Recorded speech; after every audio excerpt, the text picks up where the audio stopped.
to the OnScript podcast, your home for world-class conversations on scripture and theology, where you get to meet some of the best in the field.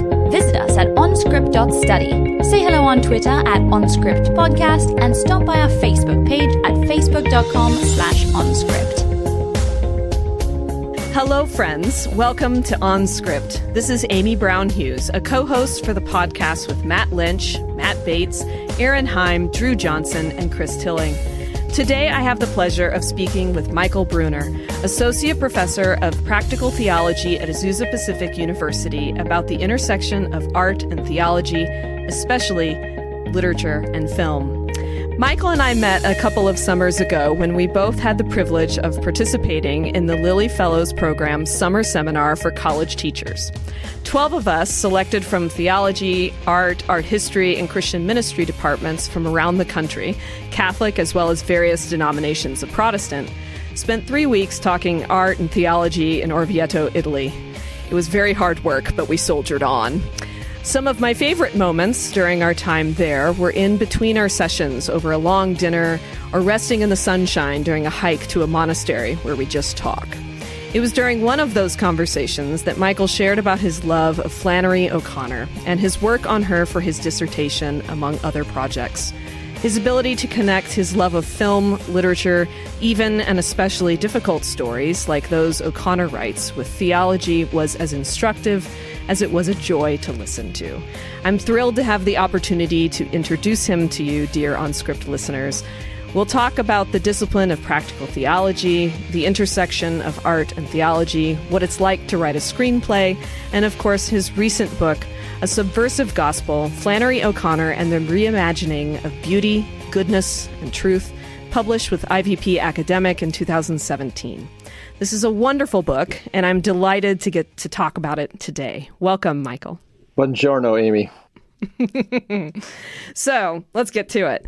There are various disciplines within theology: historical, systematic, constructive, analytical, and you are a practical theologian.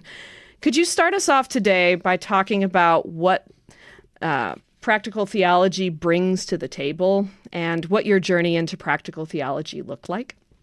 So a colleague of mine was once jokingly chided by a physics professor about my colleagues being in practical theology, implying, of course, that it was this dumbed down stepsister of true, unfettered, pure theology.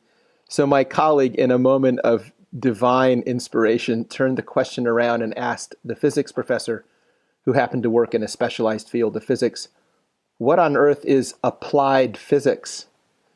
Needless to say, my colleague was never chided again about practical theology. So that's all to say that, to extend the example of applied physics, if applied physics serves as a bridge of sorts between physics and engineering, then practical theology serves as a bridge between theology and ministry. And that's perhaps maybe the easiest way to look at it. There are a number of factors that play into that distinction: the motivation and attitude of practical versus classical theologians, the skill set that each brings to their discipline, etc. But maybe in a sentence, then, practical theology is just concerned with taking the fundamental truths and basic concepts of theology and utilizing them for ministry and the study of and interaction with culture. And your more perspicacious listeners, Amy, will notice that I've basically just plagiarized the Wikipedia definition of applied physics and interchanged some of the terms. But in terms of how I got into practical theology, the simple answer is that's where the work was when I needed it. I'm an ordained Presbyterian minister to begin with. So before I ever got into the academy, I was out in the field doing work and working with people. And when I began teaching at the college level, it wasn't until my late 30s as a second career. And I began actually as an English professor. So I taught in the English department, moonlighting occasionally in the practical theology department. And when it was time to find full-term work, there were no positions in English, but there were positions in the practical theology department. And so I was hired with only an MDiv at the time. So I went where the money was. And the rest is basically, history. My degree is actually in theology proper, with an emphasis in theology and culture. So in a sense, I get the best, I think, of both worlds. I'm fascinated by the classical questions taken up in theology, but I'm a student of culture, of the arts, of ministry. So I get to take the theories and ideas and problems that theology is concerned with, and I get to mix them up with all the pressing questions of culture and ministry. So that's how I got into it. That's wonderful. I appreciate your definition there, even if you maybe plagiarized Wikipedia in there. But I think it's a really helpful distinction. And I think that it can be hard with a discipline as big as theology to recognize that there are some discrete differences, but at the same time, like systematic theology or constructive theology or historical theology, these are all theologies where faith and life meet. So it doesn't mean that those aren't practical in a sense, right? It's more about the approach and how these things are worked out. And there's a lot of ground to cover in theology. And so there is indeed. And I think, with practical theology, I think it's probably safe to say that rather than being purists, we really have to be sorts of jacks of all trades. And we have to be somewhat conversant with psychology and literature and social theory. So we may not get as deep into a particular area of theology like many theologians might, but we need to at least be conversant with all of those areas. And for me, that's the sort of person that I am. I'm a little bit more of a public intellectual than a straight, pure scholar. And so it suits me. Yeah. Yeah.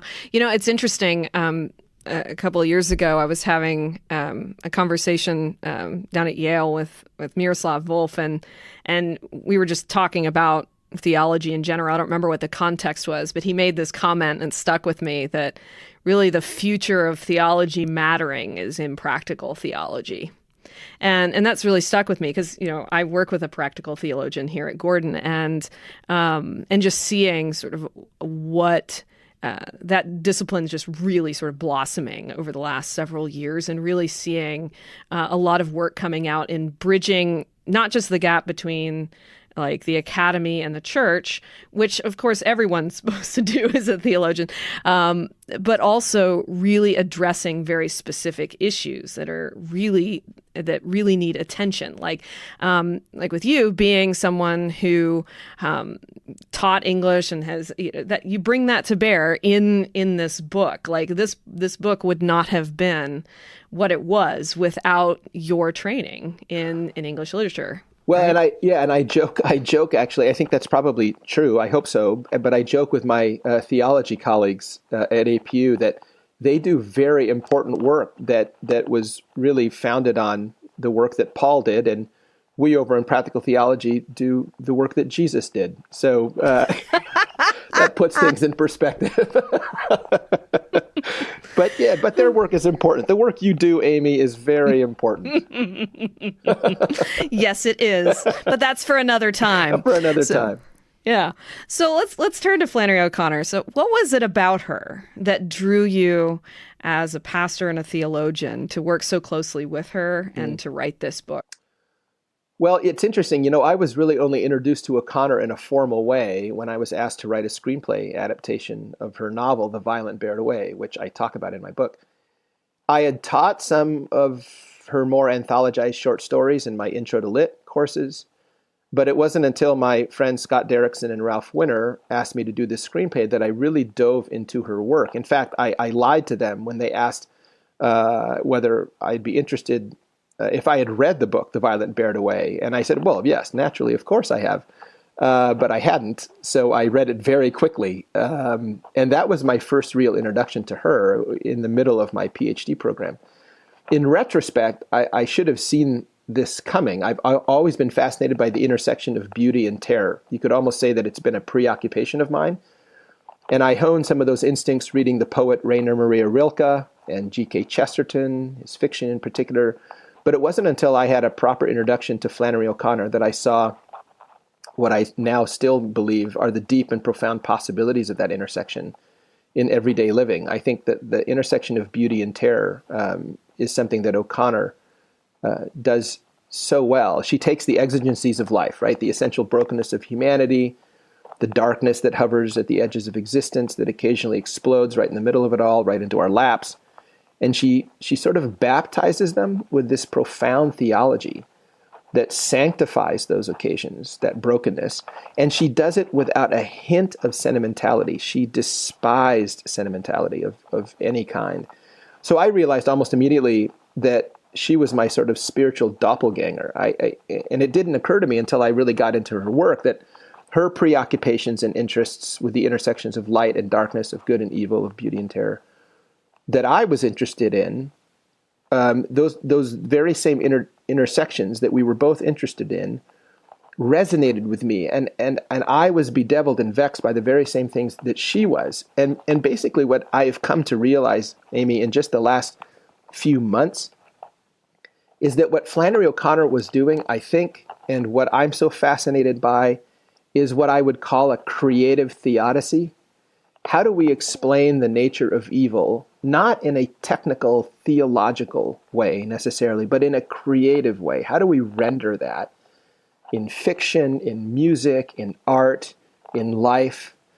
So there was that connection, and then on top of that, just her aesthetic impulses, the things that she's sensitive to, like the hermaphrodite or the mentally unstable or the classic freak. You know, she saw in these people a kind of divine enigma, sort of a kind of like a spiritual summonings of the deep truths of existence. And those truths, you know, they're told in Scripture, they're shown in Scripture. If you want to know who God is, you don't look at the hero or the champion or the self-actualized human being. You don't go looking for Adonis, right? You open your eyes to the least of these, to the shunned, the outcast, because it's precisely there in those people that you find the secrets of God. And so I think for O'Connor, she was sort of a lodestar for me. She gave me words and images and ideas to wrap around this thing that I'd always felt drawn to. Yeah. Oh, it's wonderful. We're going to come back to a lot of what you just said, sort of in different sections today. So, because there was a lot going on there, which is so awesome.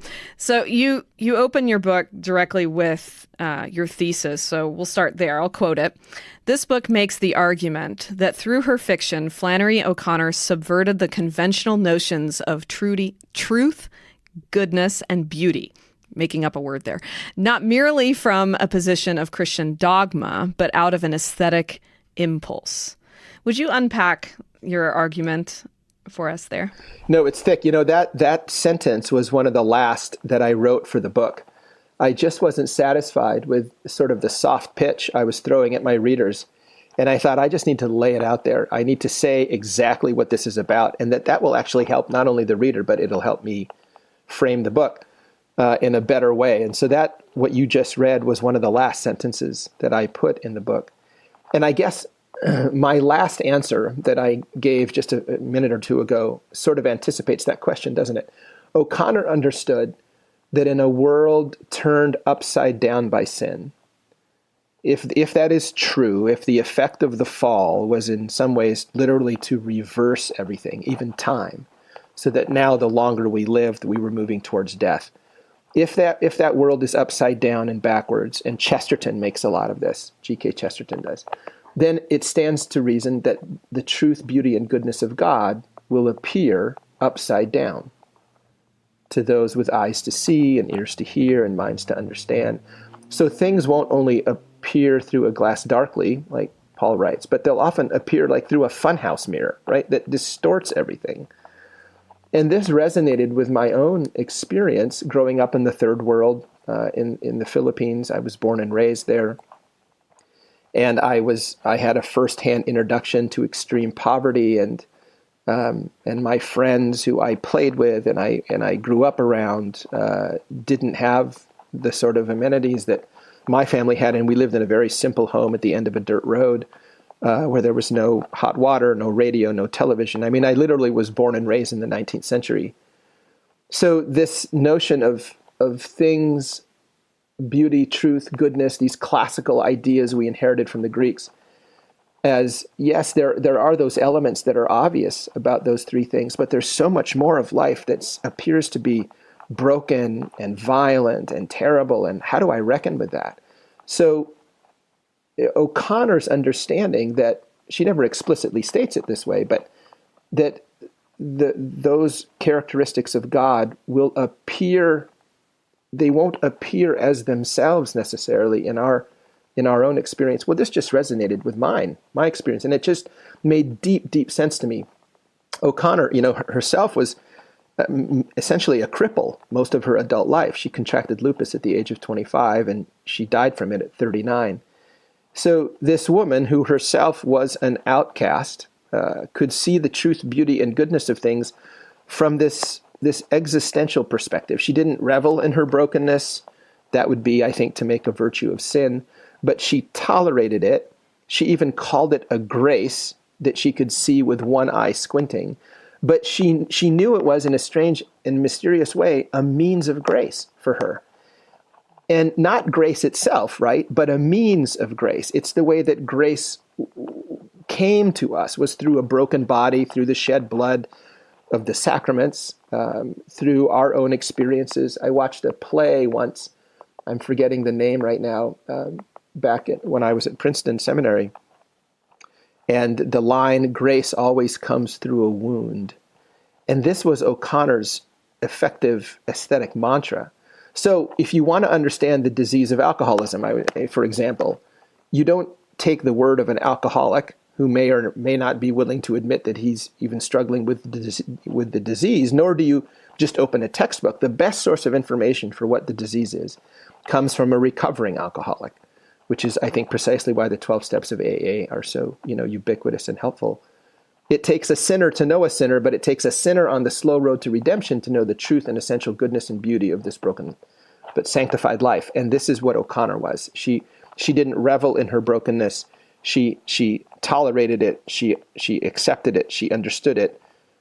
And with that 2 steps removed, with that bit of distance, she could see herself, her broken body. Lupus effectively turns the body against itself. What a marvelous metaphor for the fall and for sin. And she was able to just then embody her experience in her literature and her theology. And I'm telling you, it worked its magic on me, and it hasn't let go. Yeah. So you hinted at this a little bit. So let's be specific, just so our listeners are sort of oriented to O'Connor. So she was deeply rooted and informed by her Catholic faith, a point that you emphasize throughout your book. Would you just give us a brief overview about her influences and how Catholic theology shapes her approach? Yeah, so her main influence, I argue in my book, is this guy named Baron Friedrich von Hugel, who is a Catholic lay theologian that almost no one has heard of, not even most Catholics. And apparently not many scholars of O'Connor had heard of her either, because I'm making this argument essentially for the first time. And I was grateful that I stumbled across it. It was like literally the person who stumbled across the first nugget of gold in California in 1848. I thought, how could anyone have missed this? This seems to me so patently obvious. So he was, I argue, probably her main influence theologically. But obviously there were other people, Jacques Maritain is a huge influence on her, Etienne Gilson, Carl Adam, Teilhard de Chardin, Gabriel Marceau, Romain Guardini, all these, François Marillac, all these people influenced her. But I think von Hugel stands above those in terms of influence, but she once called herself a hillbilly Thomist. She loved St. Thomas. There's an apocryphal story that I've since found from one of her good friends. Probably wasn't exactly true, but like many apocryphal stories, there's a hint of truth that she read 20 minutes of Aquinas every night before she went to bed. So St. Thomas, via Jacques Maritain, Baron Friedrich von Hugel, those were her main influences. And von Hugel died the same year she was born in 1925. He was a naturalized Englishman. And he was the one, mainly through his study, it's a seminal study, still is, of St. Catherine of Genoa. And he wrote a biography of hers called The Mystical Element of Religion. It totally captivated O'Connor's sensibilities for the grotesque and for the essential tenets of Roman Catholic theology. So, for example, the commitment to a sacramental view of the world, by which I mean its fundamental commitments to this life and the way our faith plays itself out in the daily grind of existence. I remember when I showed up to my first Roman Catholic speaking conference. In fact, it's the first conference I ever actually delivered a paper at. And it was a G.K. Chesterton conference. And I had been raised in a Protestant world. I mean, Roman Catholic also in the Philippines, right? It's the most Roman Catholic country in the world, at least at the time. And my father was on the theology faculty, and anyway, that's another story altogether. But I went to my first Roman Catholic conference, and I was so heartened to find out that they served beer in the intermission. I thought that would never happen at a Presbyterian conference. We'd serve punch. So there's that earthiness, right, to Roman Catholic theology that O'Connor embodies in her stories. It's just a commitment to this world. The insistence that at rock bottom, creation, despite the effects of the fall, is essentially good, right? That's a very Thomistic idea. That the essential qualities of God, so the divine goodness, beauty, and truth of God, come only through what von Hugel called the sensible or the natural. Or as he puts it, and O'Connor was fond of quoting, the highest realities and deepest responses are experienced by us within or in contact with the lower and the lowliest. So essentially, grace cannot be separated from nature. And I argue, again in my book, that central tenet of von Hugel's is what caused the theological turn in O'Connor's stories after about 1955. That this idea that God's grace, that his mercy burns, that his grace isn't what it appears to be, that the beauty, truth, and goodness of God often comes through violent, grotesque, and foolish means. That became for her, I think, her signature aesthetic contribution to the literary world. Well, that's a perfect segue into my next question. So, because one of the most fascinating sections for me of your book, and what I'd love to hear more about, was when you talked about O'Connor having a theology of the grotesque, which you sort of mentioned. And you call this a theo-literary device. And you say that O'Connor's grotesque characters are, quote, fashioned from the least of these from Scripture, who are naked and imprisoned, the hungry and destitute with whom Christ identifies in toto. Just as you did to one of the least of these who are members of my family, you did it to me. And that's referencing Matthew 25:40. And then you continue, these grotesques, the Mason Tarwaters and bishops, and yes, even the Mrs. Chesneys of the world, are the ones who embody the crucified grotesque, capital G, on whom all of O'Connor's lesser grotesques are based. Would you flesh out these connections that you made in this section and take us a little bit deeper into that theology of the grotesque? I think our listeners can handle it, so let's go there. Okay, all right. So let's see. Should we give the PG-13 version? O'Connor, I argue in the book, was a grotesque herself, and I don't mean that obviously in the pejorative sense, of course. Jesus identified himself with the grotesque, with the marginalized, with the least of these. And that's what fascinated O'Connor. And if you think about it, you ask any actor or actress worth his or her salt, which character is more fun to play, the good character or the evil one? 9 times out of 10, it's the evil character it's so much more accessible to us. It's so much more interesting in some respects. There's this tendency, I think, in culture, in theology even, to sort of understand goodness as kind of one-dimensional.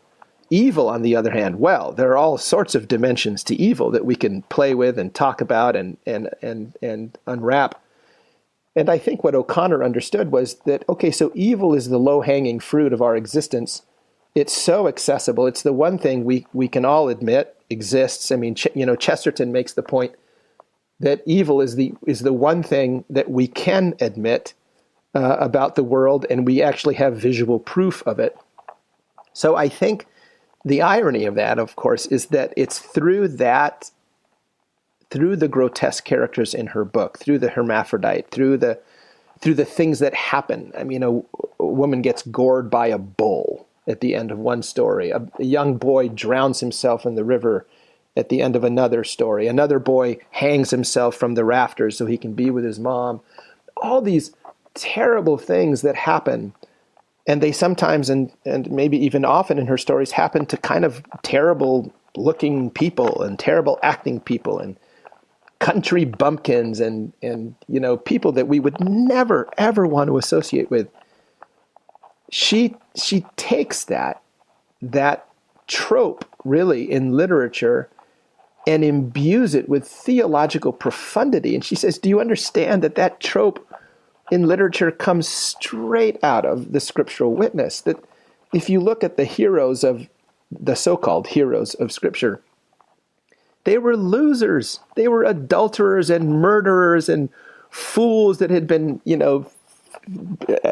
were outcasts. And I'm reading my 7-year-old son. We're reading through the Jesus Storybook Bible, and my little boy just adores these stories, and he's taken to memorizing them. And so he has sort of an eidetic memory, and he loves to remember things. And just last night, he was regaling me with the introduction to the Jesus Storybook Bible.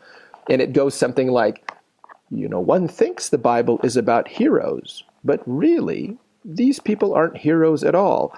And it goes on to talk about, how Jesus himself was in this long line of losers, and that God's, in his inscrutable mystery, takes what's grotesque in the world, takes what is thrown away as trash, takes what isn't obvious and doesn't appear as wonderful or good or notable, and that's where he packages himself. It's where he brings the truth of the world and of ourselves and of the gospel.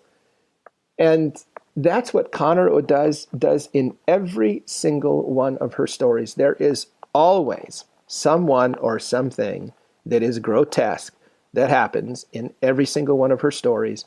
And as I say in the book, that crucifix hermeneutic, that's that term I give to my approach to O'Connor, ought to alert us that when we read something like that in O'Connor, it doesn't necessarily mean that evil has appeared, right? What's that line from Othello in Shakespeare? When the devil's will the blackest sins put on, they do appear at first with heavenly shows, or something like that. When there's often in O'Connor, evil is what looks impressive. It's the uncle, the urbane uncle in The Violent Bear It Away, who really represents all that's actually wrong with the world. But he's the most well-adjusted, self-actualized. He's the kind of guy we'd want to go to dinner with, not Mason Tarwater, that country bumpkin hick who sees visions and is foaming at the mouth half the time. We don't want to have anything to do with him. We'd never invite him to a party where we were trying to impress people. But O'Connor says, interestingly enough, our approach to the least of these in our own world, we all have them. We all know who they are.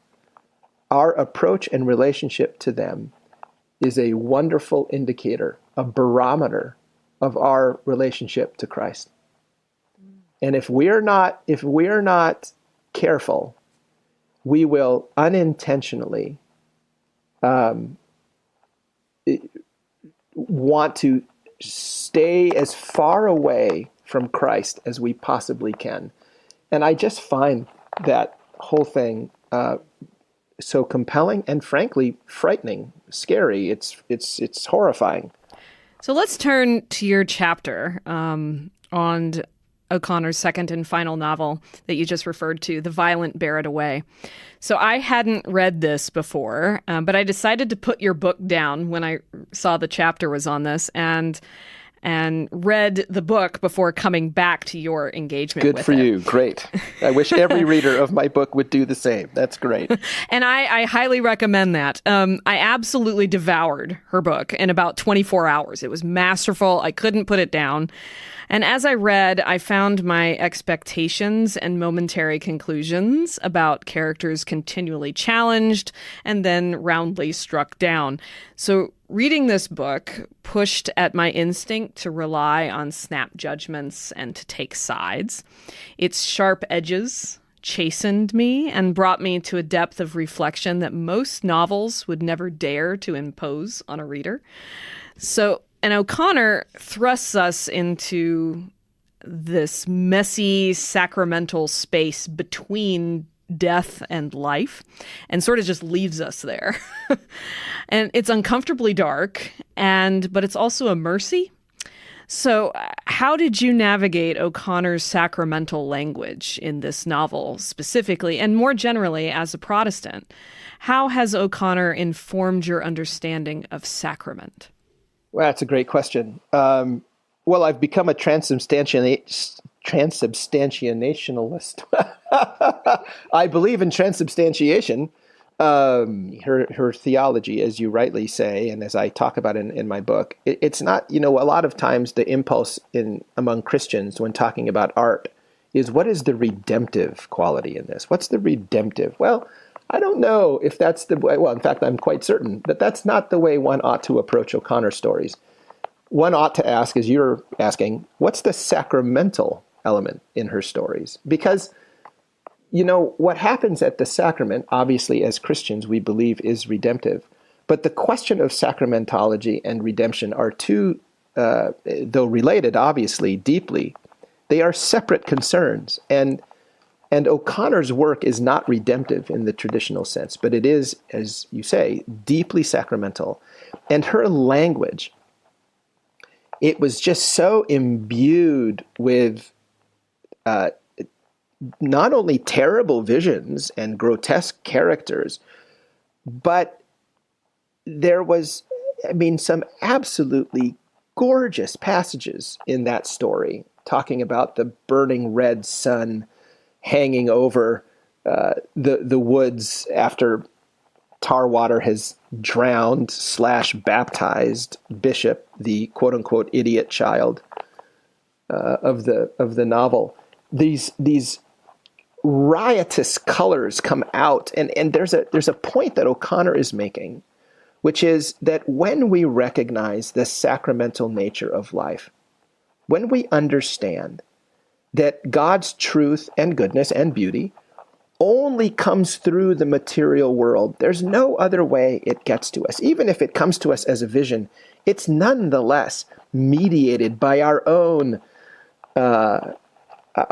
prejudices and biases and neuroses. We only get the mediated truth of God. In fact, that's a truism when you look at Scripture, right? No one can face God and survive. So the idea is, the implicit point from Genesis to Revelation is, if you see God, it's either in a dream mediated by your own concerns, or you have to look away lest you die. So we get that how we understand God is through the mediation of these things, and that's the definition of sacrament. That's what a sacrament is. It's taking the wine, or unfortunately in many Protestant churches, the grape juice, and the bread, unfortunately, again, often Wonder Bread, the most ironic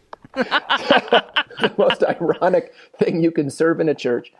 But it's that blood and the body represented in the wine and the bread, and then the other sacrament for Protestants, the second sacrament of baptism, where you're just lowering someone into the chaos of the watery depths. those simple elements of bread, wine, and water are the deepest points in any liturgical service. They are the high water marks of a person's life.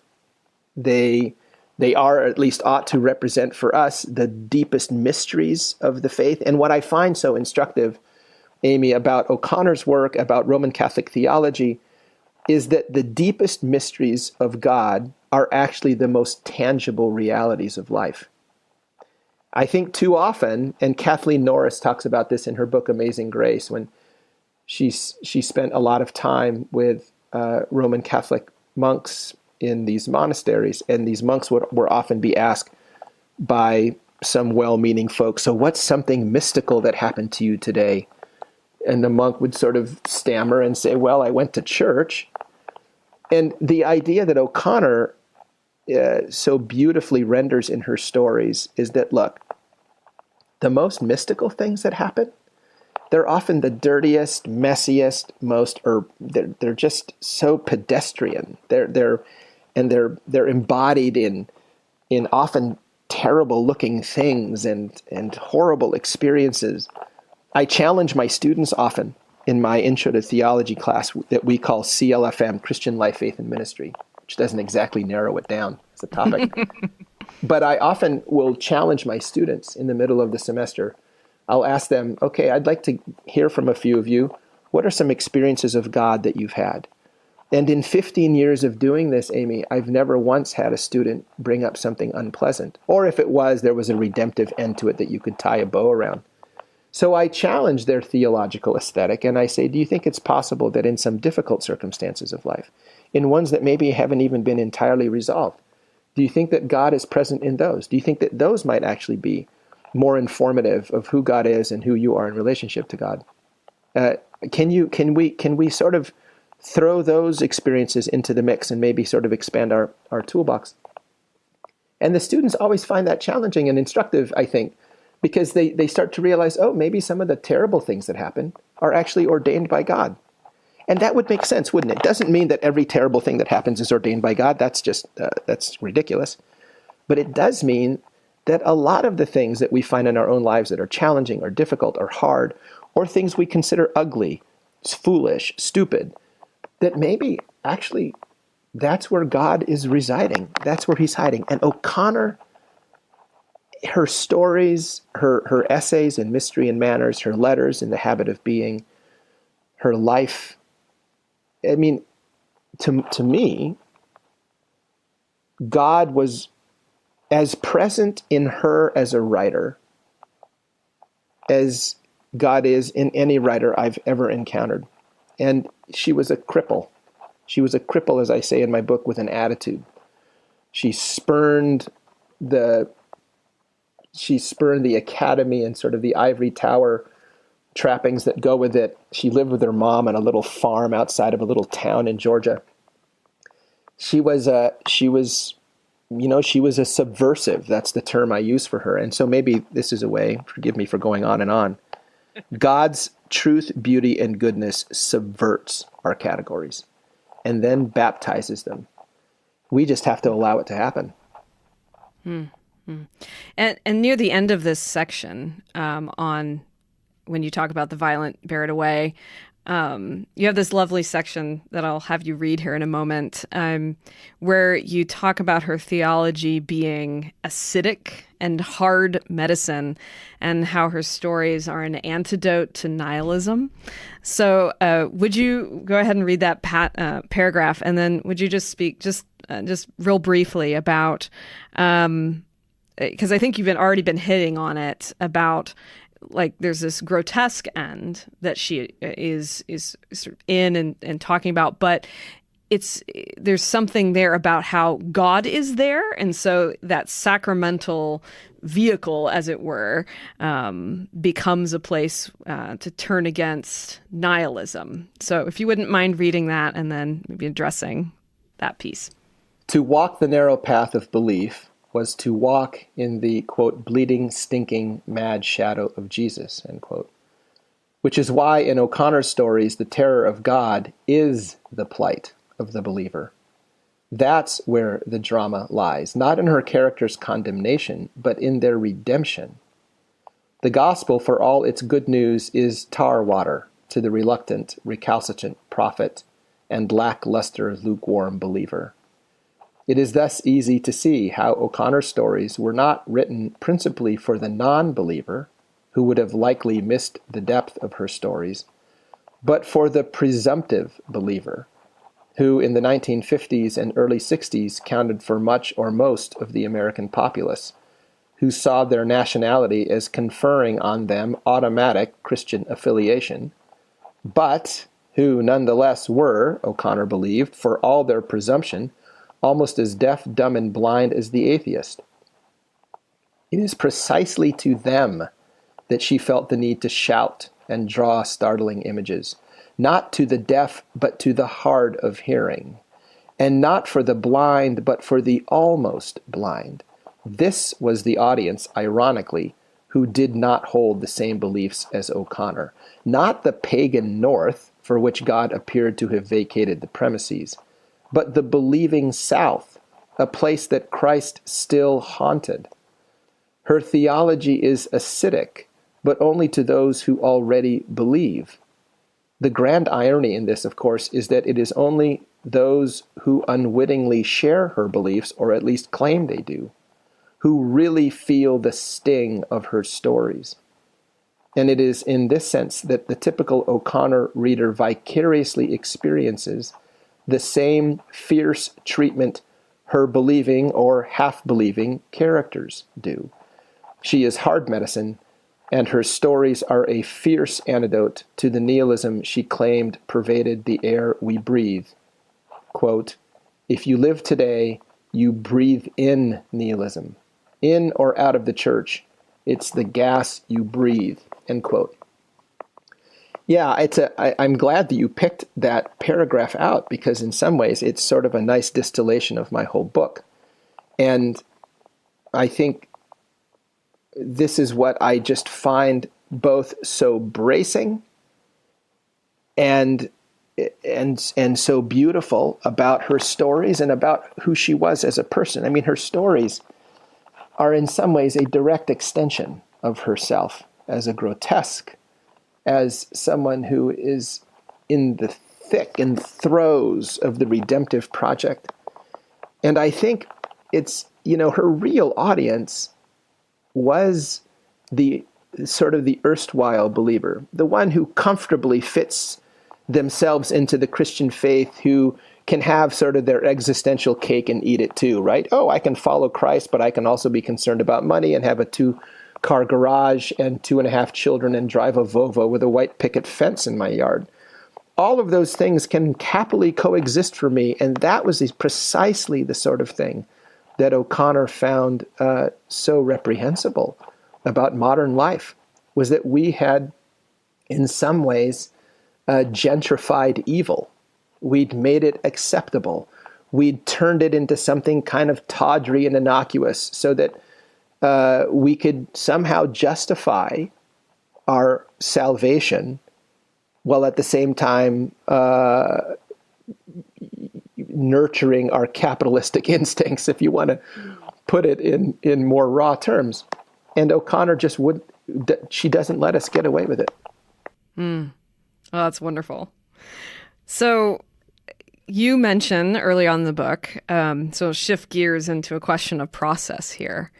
You mentioned early on about about writing a screenplay for this piece, and you mentioned it earlier today as well. So my question is, I'm going to ask a lot of people as we do different interviews about how to write books and that kind of thing, but I bet I'm not going to ask very many people this question. How does one go about writing a screenplay? You've written one, and I believe you're working on a second one, right? I finished the second one, actually, and now I'm just sort of making a couple last changes and trying to shop it around. Yeah. Well, so how does one write a screenplay? Well, in my case, not very well at first. I had written one other one, actually. It was an adaptation of Frederick Buechner's novel Godric, and I even got to meet Fred Buechner and went and visited him in Vermont and his wife. And it was, anyway, that was my first attempt at it. And then Scott and Ralph approached me to write this screenplay of The Violent Barratt Away. And, would you tell us who they are? Just sorry. So Scott Derrickson is a director in Hollywood. His most recent movie was Dr. Strange. He's done The Exorcism of Emily Rose, which perhaps prior to Dr. Strange he was most famous for. In fact, we met over that movie. In fact, if I may just share a quick vignette about that, it's kind of interesting. I think I was substitute teaching for my father at the class he used to teach in Hollywood, at Hollywood Presbyterian Church. And I was using Rilke, Rainer Maria Rilke's poetry and his Duino elegies as a sort of an examination of beauty and terror. As I've mentioned to you earlier, that's something I'm fascinated by.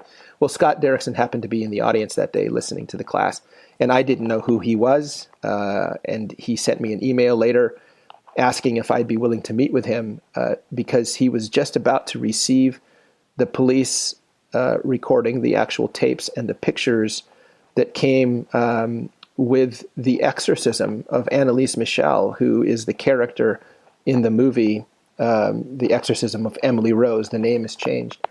And he didn't want to sit there and digest it by himself. So he said, would you like to come along and do it with me? And I thought, oh, how fun.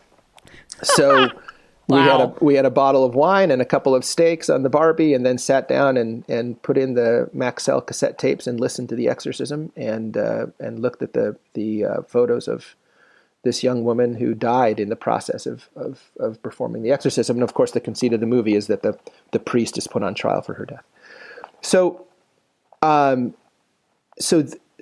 I'm being asked a few years later by Scott Derrickson and Ralph Winter, who is a very well-regarded, well-known producer in Hollywood, a wonderful Christian man. He's helped produce the Star Trek series, the X-Men series. So he's very well established in this town and very well respected. They asked if I'd be willing to write this screenplay. Well, I had written that one, on Buechner's novel Godric, and it was a freshman attempt. And so I was having to learn on the job. And what I learned, Amy, I think, is that and Scott was a terrific help to me in our back and forth. He kept reminding me that movies are a visual medium, and it's the whole Henry James show don't tell business. And I had to as I mentioned in my introduction, I had to feel around in the dark, right, for the gestures that O'Connor was making in her stories, and I had to picture them in my mind's eye. And so when I did that, I was writing from a totally different impulse, in a totally different cadence. I was writing for the screen. I was, when they teach you in preaching class in seminary, that you have to, when you're doing a homiletical exercise, you have to embody what you're saying, or people will just receive it as words. But if you can embody what you're saying, they'll receive it as truth. So I had to embody the story that O'Connor had beautifully laid out in a way that would make sense visually. So I had to write for the eye, and I had always written for the ear as a preacher. So I had to totally change up my approach and write for the eye.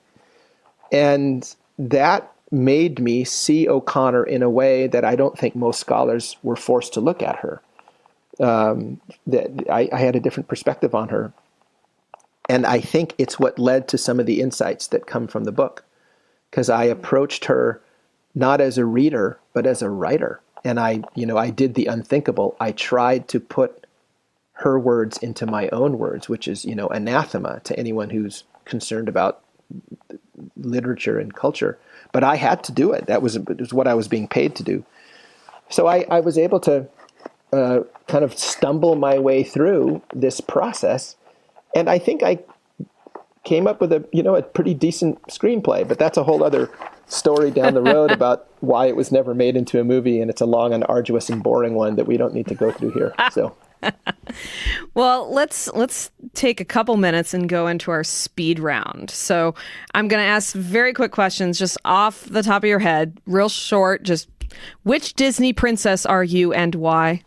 Belle.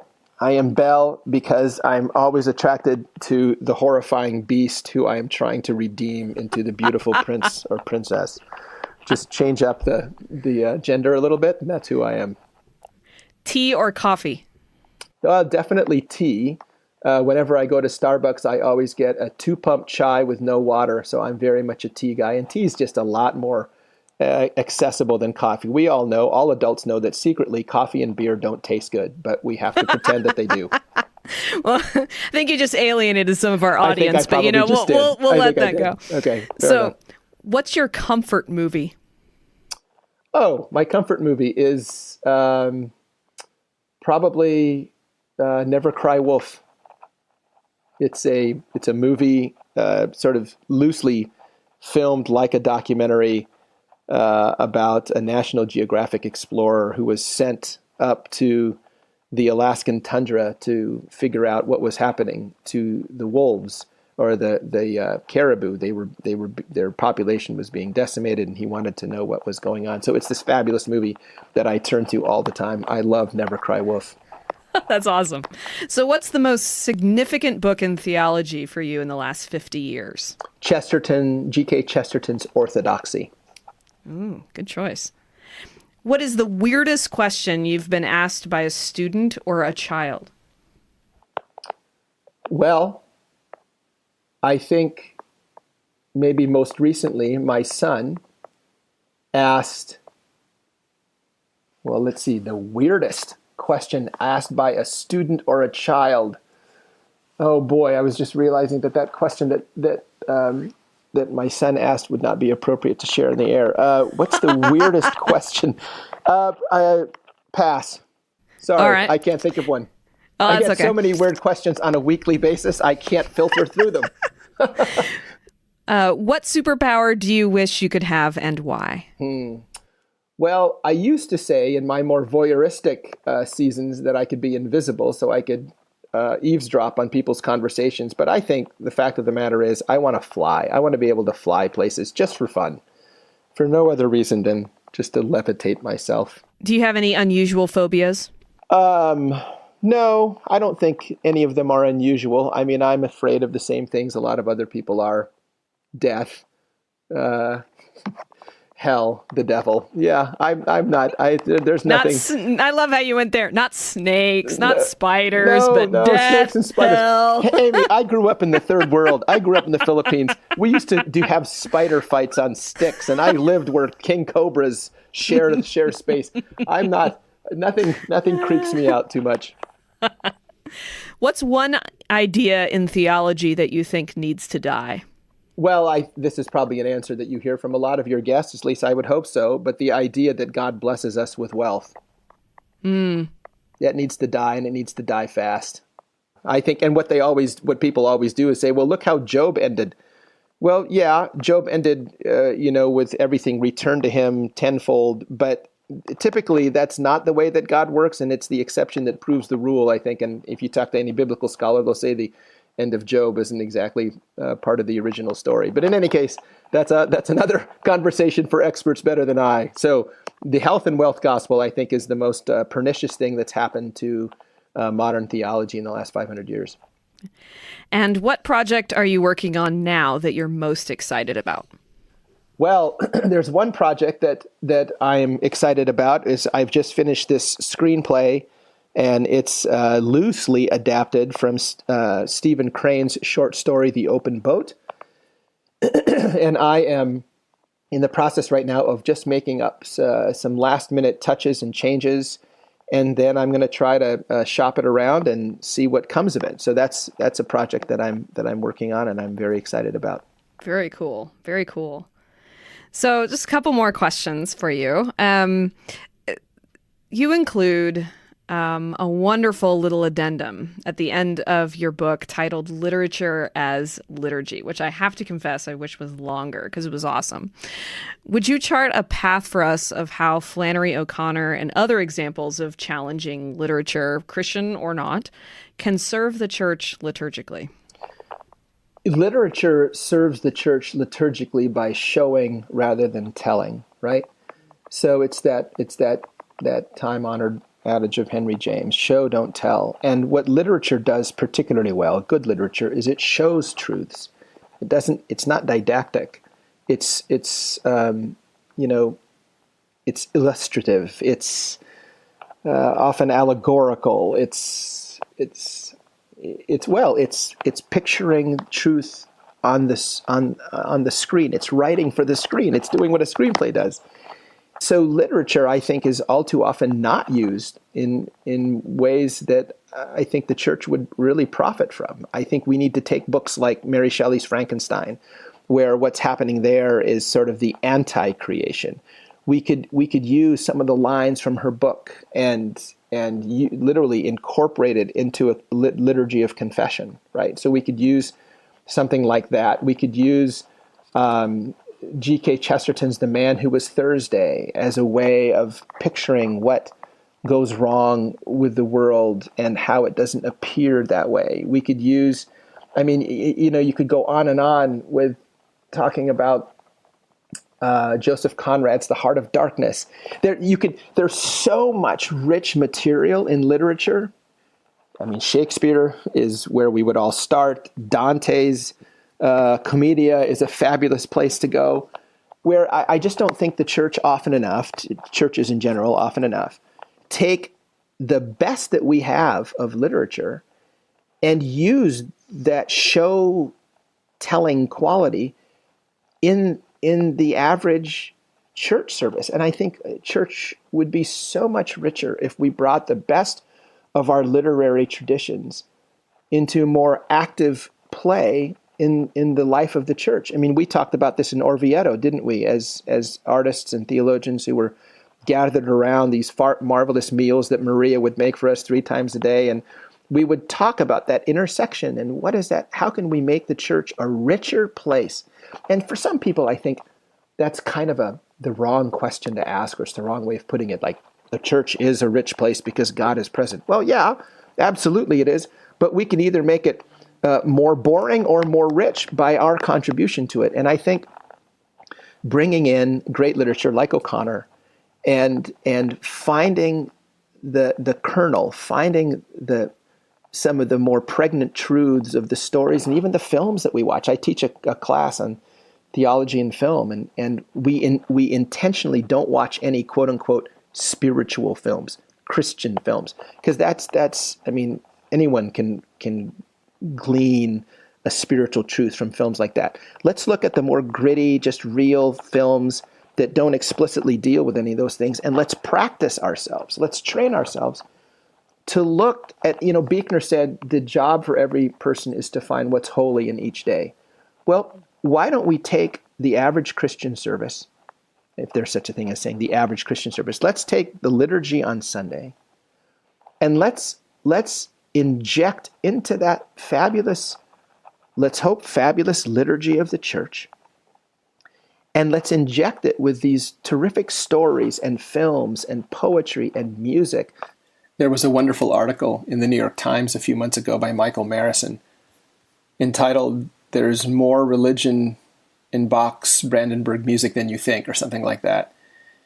So let's play Bach's Brandenburg concertos, right? And let's talk about how in Bach's Brandenburgs in particular, in his 1st, 2nd, 3rd, 4th, 5th, and 6th concertos, in that lovely, lovely collection of music, that he takes instruments that were typically not used to play solos, and he inverts everything. And so now it's the lower instruments that are playing the solos, and it's the vaunted instruments that are playing the little 8th notes in the background, as a reversal of the gospel truth. So let's play some of Bach's music more deliberately in liturgy. You could go, seriously, we could talk about this for an hour and a half, and we could say this is how we do it. And in my book, and you're right, I wish the section had been longer.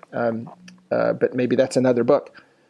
But talking about how O'Connor's commitment to the truth and beauty and goodness of God in this beautifully sacramental way would fit perfectly into a liturgy of the Eucharist, and read passages from her book, from not just The Violent Bear It Away, but from any of her short stories, as a way of, in Emily Dickinson's famous line, telling the truth but telling it slant.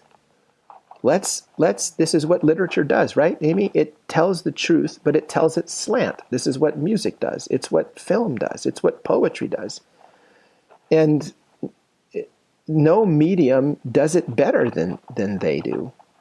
So let's imbue the liturgy of the church with the best that the world has to offer, which is art. And let's more deliberately bring those two worlds together. And I don't think we do it as often as we should.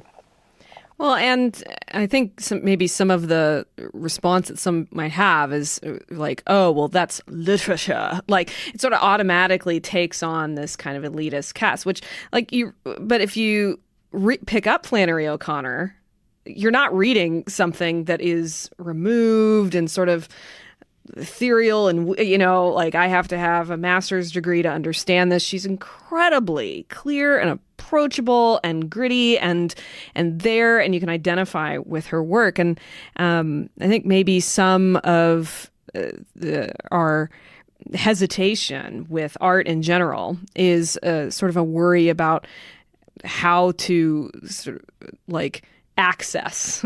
We sort of want truth to be really obvious. And I think there's some issues with hermeneutics there, which we can go into in a different time, where if it's not it's right there, this is exactly what this passage means, obviously, see, da-da.